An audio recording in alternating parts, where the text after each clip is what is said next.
The day Daniel lost his job, he didn't argue, didn't shout, and didn't beg. He just stood there, holding the termination letter, trying to understand how saving a child's life had somehow become the reason he was no longer allowed inside the hospital. "Your decisions cost the hospital money," the administrator had said coldly. "You ignored protocol." Protocol. That word had echoed in Daniel's mind the entire afternoon. Now he was walking home alone, the winter air biting through his jacket. His steps were slow, heavy, like every mile carried the weight of the last 10 years. 10 years of sleepless nights, 10 years of surgeries, 10 years of choosing patience over everything else, including himself, including his own life. His phone buzzed in his pocket, but he already knew who it was. Emma, his 8-year-old daughter. She always called when he was late. He answered. "Daddy, are you coming home?" her small voice asked. Daniel swallowed. "Yeah, sweetheart, just walking back." "You sound tired." He forced a smile even though she couldn't see it. "Long day at the hospital." He didn't tell her it was his last. "Did you save someone today?" she asked, like she always did. Daniel stopped walking for a moment. "Yeah," he said quietly. "I think I did." They talked for another minute before hanging up. When the call ended, the silence around him felt louder than before. He kept walking down the quiet street, replaying everything that had happened earlier. The boy on the operating table, the hospital board demanding approval forms, the mother begging him to operate before it was too late. Daniel hadn't hesitated. He never did. That decision had cost him his job, and now he had no idea how he was going to tell Emma. A sudden roar shattered the silence. At first Daniel thought it was thunder, but the sound grew louder, heavy, vibrating through the air. He looked up. 2 helicopters. They were flying low, too low. People began stepping out of shops, staring into the sky. Cars slowed down. Someone pointed. The helicopters circled once, then descended directly toward the open field beside the road. Daniel frowned, confused. What the hell was happening? The wind from the blades whipped dust and paper into the air as the helicopters landed hard on the ground. Doors opened instantly. Men jumped out, security, medical teams, people shouting into radios. Then someone yelled something that made Daniel freeze. "Where's the doctor?" Another voice shouted louder. Panicked. "We need Dr. Daniel Carter, right now." Daniel blinked, stunned. He looked around, certain they had the wrong person. But then one of the men spotted him and started running straight toward him. "You!" the man shouted, breathless. "Are you Dr. Carter?" Daniel nodded slowly. "Yes, I am." The man grabbed his arm urgently. "Thank God. We've been searching everywhere. You're the only one who can save him." Daniel's heart started pounding. "Save who?" The man's answer changed everything. "The son of a billionaire is dying, and we need you to operate, now." Daniel stood frozen for a second, trying to process what he had just heard. A billionaire's son? He glanced at the helicopters, the medical team, the chaos around him. None of it made sense. Just an hour ago, he had been walking home unemployed, thinking about how to explain everything to his daughter. Now strangers were treating him like the most important person in the world. "What happened?" Daniel asked, his voice steady but cautious. The man who had grabbed him, clearly some kind of coordinator, spoke quickly. "Car accident. Massive internal bleeding. Severe trauma. The boy's condition is critical. Every top surgeon we called refused or couldn't handle the case." Daniel frowned. "There are plenty of surgeons better than me." The man shook his head immediately. "No. There's only one who's known for operating under pressure without waiting for permission." Daniel understood what he meant. News about his firing had already spread. His jaw tightened. "In the hospital?" Daniel asked. "We're flying you to a private medical facility prepared for surgery," the man said. "The boy won't survive the next hour without intervention." Daniel looked at the helicopter again. He thought about Emma. He thought about the hospital board telling him he cared too much. Then he sighed. "Let's go." Within seconds, they rushed him inside the helicopter. The door slammed shut, and the engines roared to life. As the helicopter lifted into the air, Daniel sat there, hands clasped, mind racing. Across from him sat a woman in her late 30s, calm but visibly shaken. Expensive coat, pale face, eyes red like she had been crying for hours. She was staring at him. "You're really Dr. Carter?" she asked quietly.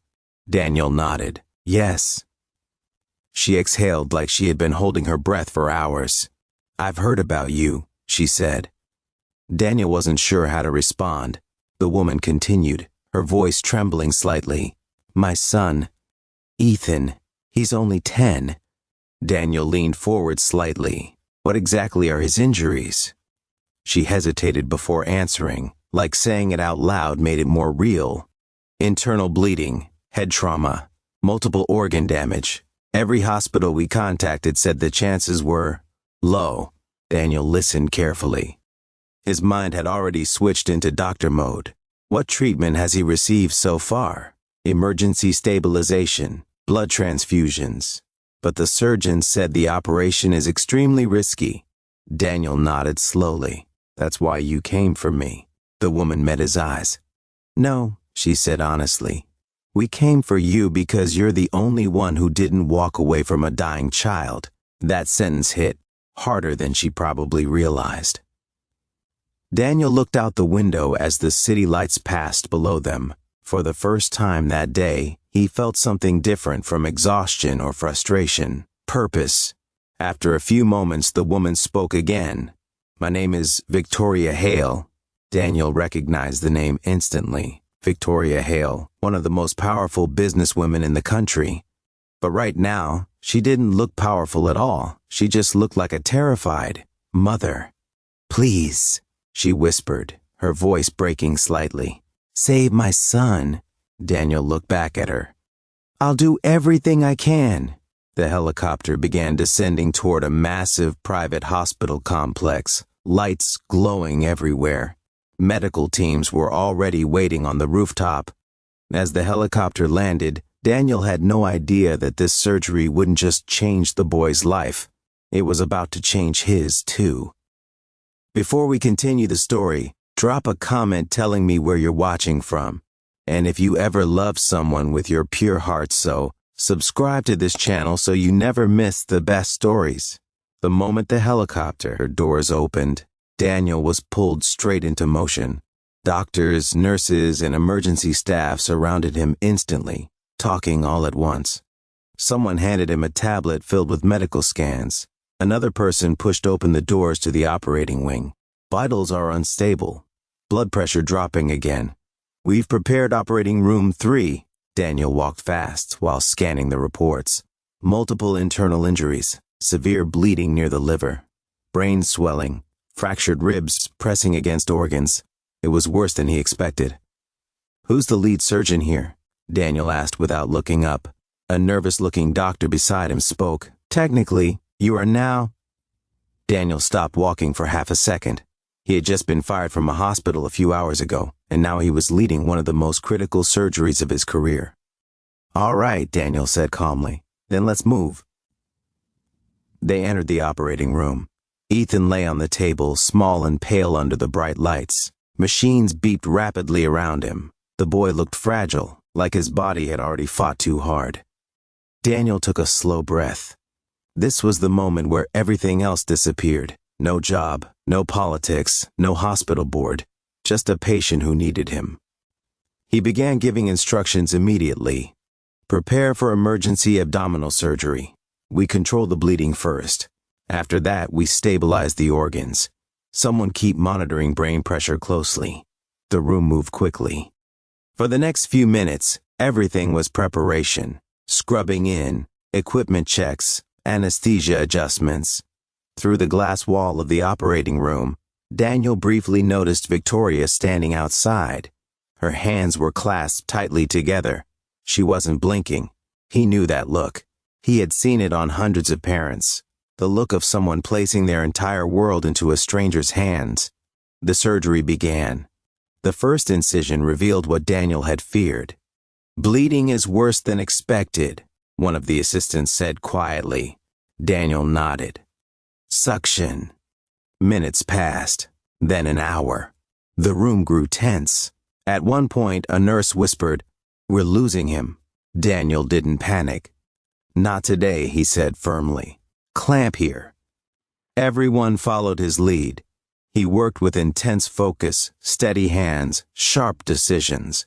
Every move was calculated. Every second mattered. But the surgery wasn't just physically difficult, it was personal. Because Daniel knew something others didn't. When doctors hesitate, patients die. And he had already paid the price once for refusing to hesitate. He wasn't going to lose this child too. 2 hours into the surgery, one of the monitors suddenly beeped louder. Heart rate dropping, blood pressure unstable. The room froze for a second. "Doctor," the anesthesiologist said nervously. Daniel stared at the monitor. Then he made a decision that would once again break standard protocol. "Prepare for a high-risk procedure," he said. The assistant looked shocked. "But that technique isn't approved here." "I know," Daniel interrupted calmly. "But it'll save him." For a brief second, the entire room waited. Daniel looked around. Trust me, they did. And what happened next would shock everyone in that operating room. The operating room went silent for half a second after Daniel gave the order. Everyone in that room knew what he was suggesting. It wasn't standard. It wasn't approved in most hospitals. And if it failed, the consequences would be severe. But Daniel had seen this exact situation once before years ago. A child with injuries almost identical to Ethan's. Back then, the senior surgeon had hesitated. The boy didn't survive. Daniel had never forgotten that. "Doctor, are you sure?" one of the assistants asked carefully. Daniel didn't raise his voice. He didn't argue. He just said, "If we keep doing what we're doing, he won't make it." That was enough. "All right," the anesthesiologist said. "We're with you." Daniel nodded once. "Let's do it." The next few minutes were intense. The procedure required precise timing and coordination. Every movement mattered. The surgical team followed Daniel's instructions closely, even though some of them had never performed this method before. Sweat ran down Daniel's forehead, but his hands stayed steady. "Clamp. Now. Pressure stable for the moment. Good. Hold it there." The monitors continued beeping loudly. Each sound felt like a countdown. Outside the glass wall, Victoria watched everything unfold, barely breathing. Hospital staff had tried to guide her away to a waiting room, but she refused to move. She needed to see, needed to know someone was fighting for her son. Back inside the operating room, the tension peaked. Heart rate dropping again, someone warned. Daniel leaned closer over the table. "Not yet," he murmured, almost like he was speaking directly to Ethan. Then he made the final move in the procedure. Now, for a moment, nothing changed. A few seconds passed. Then, the monitor stabilized. The heart rate began climbing again. Blood pressure slowly improved. One of the nurses blinked in disbelief. "It's working." Daniel didn't celebrate yet. "Keep monitoring. We're not done." Another hour passed as he carefully repaired the damage inside Ethan's body. The hardest part was behind them, but the surgery still required absolute focus. Finally, Daniel stepped back. "We're closing." The room slowly exhaled. 4 hours after the surgery began, it was over. Daniel removed his gloves, exhaustion hitting him all at once. His shoulders felt heavy, and his legs ached, but he didn't care. "What's his status?" he asked. "Stable," the anesthesiologist said. He made it. For the first time that night, a small smile appeared on Daniel's face. Outside, when the doors finally opened, Victoria immediately stood up. Her eyes searched Daniel's face for the answer. He walked toward her quietly. For a moment, neither of them spoke. Then Daniel said the words she had been waiting for. "Your son is alive." Victoria's legs nearly gave out. Tears filled her eyes as relief crashed over her. But Daniel didn't know yet. This moment was about to change much more than just his day. Because someone else had been watching everything that happened in that operating room. And they had a decision to make. Victoria covered her mouth as the tears finally fell. For hours she had prepared herself to hear the worst. Every minute outside that operating room felt like a lifetime. She had already imagined life without her son, and the thought had been unbearable. Now, hearing that he was alive felt unreal. "Thank you," she whispered, her voice shaking. "You saved my child." Daniel nodded slightly, but he didn't look like someone celebrating a victory. He looked exhausted. "I just did my job," he said. Victoria shook her head. "No. From what I heard, you risked everything." Daniel didn't respond to that. Instead, he asked the one question that mattered most to him. "When can I see him in recovery?" "Soon," one of the doctors nearby said. "He'll be moved to intensive care first." Daniel nodded, but before he could walk away, another group of people approached. They were hospital executives, legal advisors, and senior medical staff from the private facility. Their expressions were serious, almost calculating. Daniel had seen that look before, the look people gave when something complicated was about to happen. One of the senior administrators stepped forward. "Dr. Carter, that was extraordinary work," the man said. Daniel waited. "But we need to discuss something important." Daniel sighed quietly. "Let me guess. The procedure," the administrator nodded. "You performed a method that isn't approved under this hospital's official protocol." Daniel wasn't surprised. "Yeah," he said simply. A brief silence followed. Victoria suddenly stepped forward. "If that procedure saved my son, then what exactly is the problem?" she asked sharply. The room became uncomfortable. The administrator chose his words carefully. "The issue isn't the result. It's the liability." Daniel almost smiled. Of course it was. It was always about that. "Relax," Daniel said calmly. "I'm already unemployed. I can take the blame." But Victoria's expression changed. Something about Daniel's words caught her attention. "You're unemployed?" she asked. Daniel nodded. "Got fired earlier today." The staff around them exchanged surprised looks. Victoria stared at him, trying to understand what she had just heard. "You lost your job today and still came here to save my son?" Daniel shrugged slightly. "A kid needed surgery." For a moment, Victoria didn't speak. Then she looked at the hospital administrators, and her tone changed completely. "Good," she said. Everyone looked confused. "Because starting today," Victoria continued firmly, "I have a new plan for Dr. Carter." And whatever that plan was, no one in the room expected it. The room went quiet after Victoria spoke. The administrators looked at each other, unsure how to respond. One of them cleared his throat. "Ms. Hale, we understand you're grateful, but hospital policies." Victoria raised a hand, stopping him. "My son is alive because this man refused to follow policies that delay treatment," she said calmly but firmly. "So let's not pretend those policies are always right."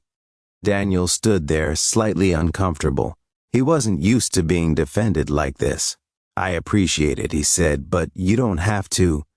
"Yes, I do," Victoria interrupted gently. She turned to him. "Do you know how many surgeons we called today?" Daniel shook his head. 17, she said. Some were busy. Some said the case was too risky. Others wanted more approvals, more paperwork, more time. Her voice tightened slightly. "But you didn't ask for any of that." Daniel didn't respond right away. "Kids don't have time for meetings," he said finally. That answer seemed to settle something inside her. Victoria looked back at the hospital officials. "Here's what's going to happen. I fund multiple medical programs and research facilities across the country. I've been planning to build a specialized children's trauma center for years." Everyone listened carefully now. "And I want Dr. Carter to lead it." The words hung in the air. Daniel blinked. "Wait, what?" "I'm serious," Victoria said. "A hospital where doctors can make life-saving decisions without fear of being punished for caring too much." Daniel let out a small breath, almost like a laugh, but it wasn't amusement. "You barely know me." Victoria looked at him with surprising sincerity. "I know enough. I watched you fight for my son for 4 hours. Most people show their true character under pressure."